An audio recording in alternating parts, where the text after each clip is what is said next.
Number 9, find the integral of the vector field x squared sine x plus y squared, comma, xy, over the three sides of the square, 0, 1 cross 0, 1, so going from 0, 0 to 1, 0 to 1, 1 to 0, 1.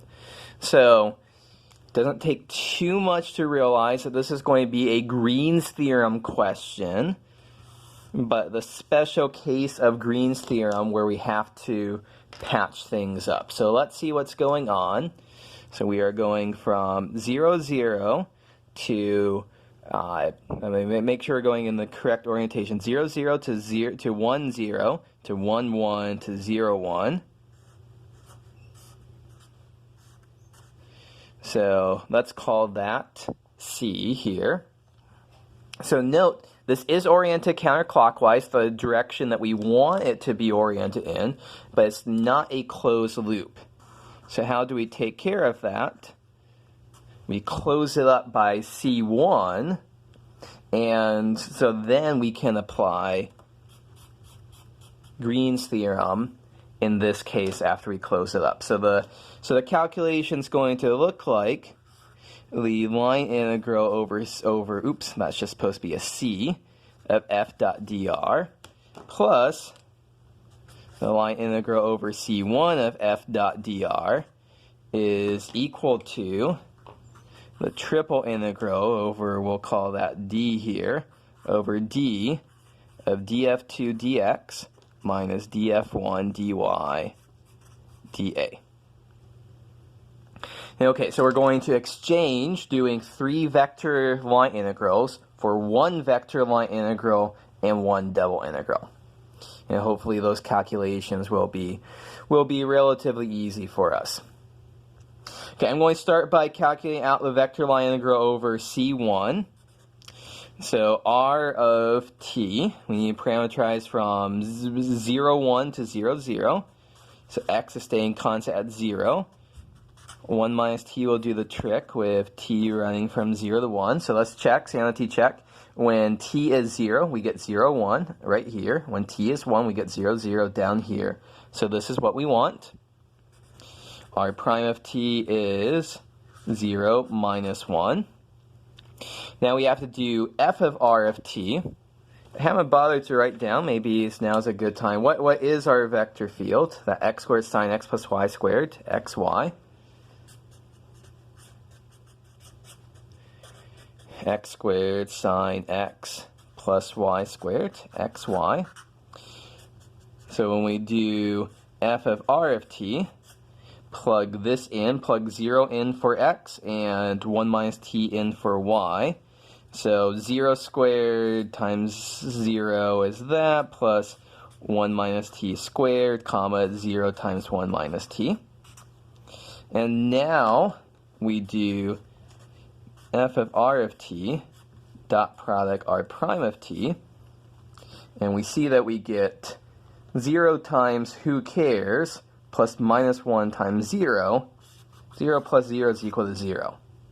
So that tells us that the integral for over C1 of f dot dr is the integral from 0, 1 of 0, that's 0. Okay, so one of the calculations is pretty easy. Now we have to calculate out the other one here. Now we have to calculate out, well, df2 dx minus df1 dy. So the derivative of xy with respect to x, that's y. The derivative of f1 with respect to y, that is going to be 2y. So we are integrating minus y, and it's just a square here. X is running from 0 to 1, y is running from 0 to 1, negative y dy dx. So this is a very easy integration to do. It just ends up being minus 1/2. And so that tells us that the integral over c of f dot dr plus 0 is equal to minus 1/2. So, ignoring that plus 0, our final answer is just negative 1/2. So this is a pretty standard Green's theorem problem where what's the trick? The trick is realizing you're given three sides here. That's not a closed loop, but instead of calculating out three vector line integrals, we close up the loop here. Now Green's theorem applies. Here we do one vector line integral and one double integral, and we're done. Okay, so that's problem number 9. Okay, problem number 10 is, okay, so we got a solid 3D region, and we got a vector field, and so we have to verify the divergence theorem. So this is going to be a bit of work for us. We're going to have to calculate out both sides, and the right side, the double integral over the boundary, is going to be two separate. It's going to be two separate surface integrals. So this one, so let's just be clear up front here. This one is going to be a bit of work to do. So let's copy down the important things here. F is y plus x, y minus x, and 1 minus 3z. And the region in question here is z is between 3 and 4 minus x squared plus y squared. So what does this region look like? So it is basically a little bit of a paraboloid, the region under the paraboloid where that's at z is equal to 3, that right there is z is equal to 4. It's the region in between this downward opening paraboloid, 4 minus x squared minus y squared, in the plane z is equal to 3. Okay, so step 1. So let's do the divergence side of the divergence theorem. For that, well, we need the divergence of here. So the partial derivative of this with respect to x is 1. Partial derivative of this with respect to y is 1.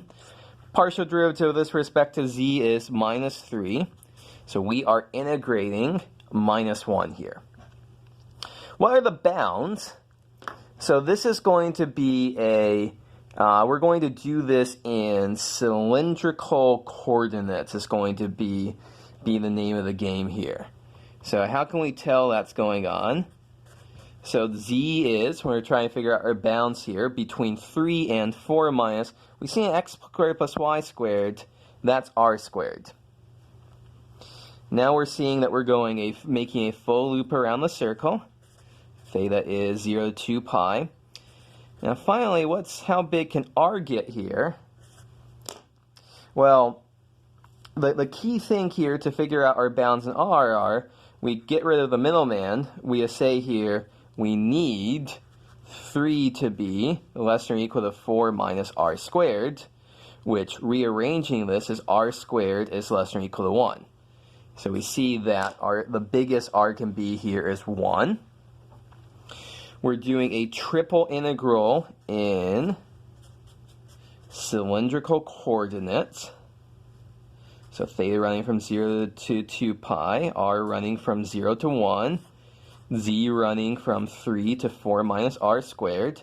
Our integrand is just that minus 1. And because we're doing this in cylindrical coordinates, we do throw in the Jacobian, that factor of r there, dz, dr, d theta. Okay, so this is the calculation that we have to do. Okay, so I can rearrange this as theta from 0 to 2 pi d theta, and r from 0 to 1, r times, I guess, minus r there. And when we plop in z, so integrate this with respect to z, we get a factor of z, and we just do 4 minus r squared minus 3 right there. So that is 2 pi. And now we're integrating r from 0, 1 of, so this is going to give us, it looks like, r cubed minus r dr. And so when we finish off this calculation, 2 pi times integral r cubed from 0, 1 would give us 1/4. This one would give us 1/2. So 2 pi times minus 1/4 is minus pi over 2. That is our calculation here for the divergence side of the divergence theorem. So we have just done, remember, here's a statement of the divergence theorem. We calculate out the divergence and integrated that over the region, the solid region here.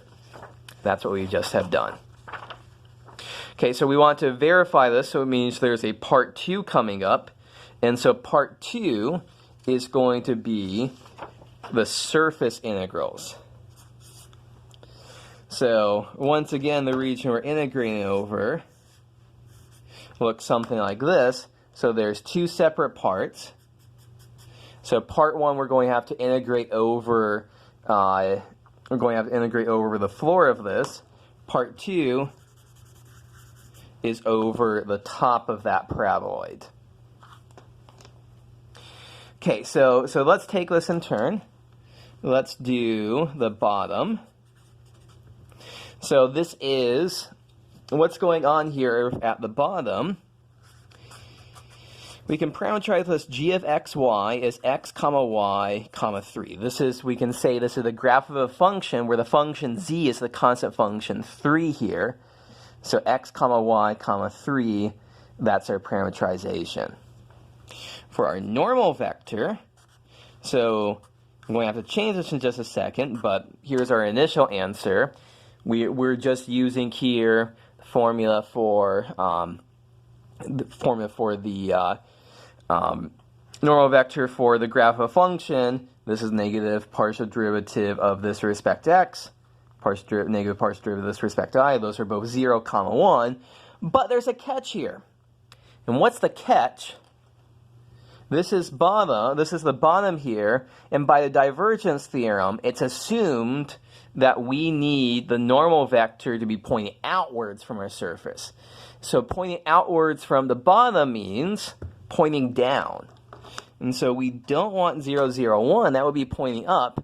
We want 0, 0, minus 1.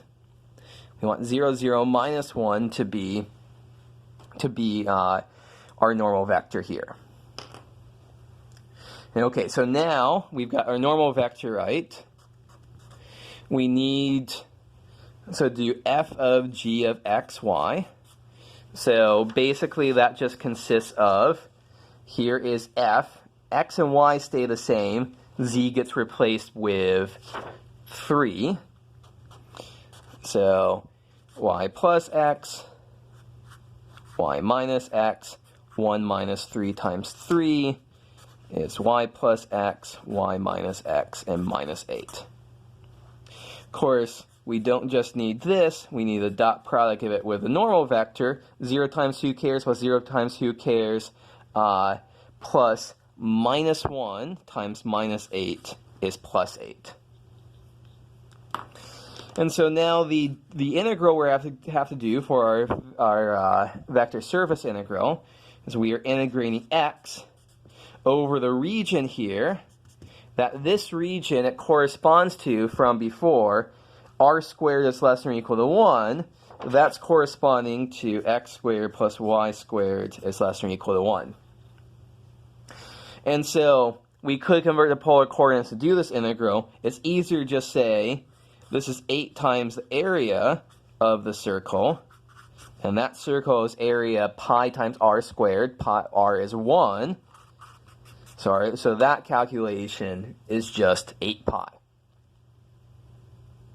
Okay, so at this point we've done the vector surface integral over the bottom. Now we have to do the vector surface integral over the top paraboloid. So we'll need a new page of notes for this. So for that top paraboloid, once again, this is going to be graph of a function. G of xy is x comma y comma.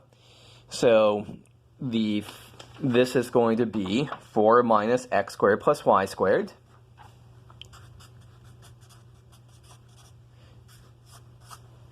And our normal vector, once again, we can instantly write down. It's the negative partial derivative with respect to x. The partial derivative is minus 2x. Minus 2x is plus 2x.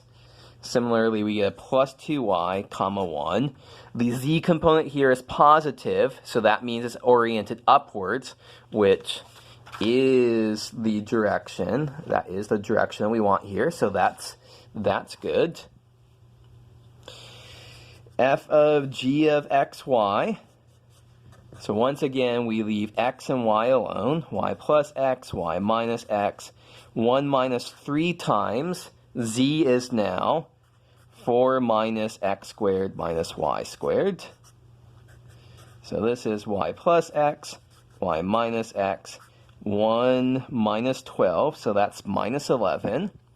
And plus 3x squared plus 3y squared. Okay, so at this point then, f of g, dot product of the normal vector, so this times this plus this times this plus this times this, 2x times y plus x plus 2y times y minus x plus 1 times minus 11 plus 3x squared plus 3y squared. Crunch, crunch, crunch, crunch, crunch. I'm going to skip to the end of our calculation. Some things cancel and some things combine. And so after crunching it out, we're left with 5x squared plus 5y squared minus 11. Okay, so at this point now, it's time for us to write down our double integral. It's over the same region. We still have x squared plus y squared is less than or equal to 1. Now we're integrating 5x squared plus 5y squared minus 11. And now this is an integral. This is an integral that I do not want to do other than by converting to polar coordinates. So different people's preferences might have been to start off with polar coordinates here. That's fine. That means you don't have to convert to polar coordinates here. It does mean you have to compute the normal vector here yourself. So I was going to contrast this with the previous problem.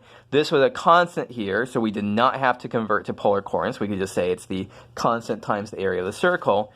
Here, we're not integrating a constant, so we do have to. Polar coordinates is the best way to do this problem. So at this point, so we have theta is running from 0 to pi. R is running from 0 to 1. 5 times x squared plus 5 times y squared. Of course, that's just 5r squared. Minus 11. Throw in that factor r when we convert to polar coordinates, drt theta. And so we can rearrange this. Theta from 0 to pi d theta. R from 0 to 1 of 5r cubed minus 11r dr. And so we end up with, doing this calculation, this is 2 pi, and this ends up as, I'm working off my notes here, 5/4 minus 11/2. And combining all this together gives us minus 17 over 2 pi. Okay, so we've done all the calculations here. The final step we have to do is verify. So let's not forget the site of what we're doing. We are verifying the divergence theorem, which says that the double integral over the boundary of our region W of f dot ds is equal to the triple integral over the region itself of the divergence of f dv. So what answers do we get in all of these cases? Way back here to the first slide of here, we got minus pi over 2 for that triple integral.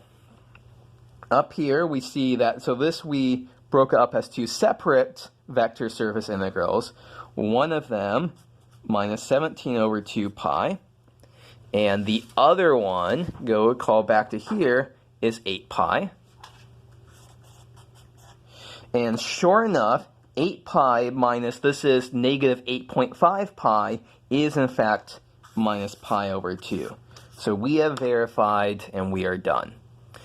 So yes, this is a bit of work here to do. It's a good problem that ties in lots of things together. How many skills do we have to do here? We're using the divergence theorem. We did a couple of vectors, so that's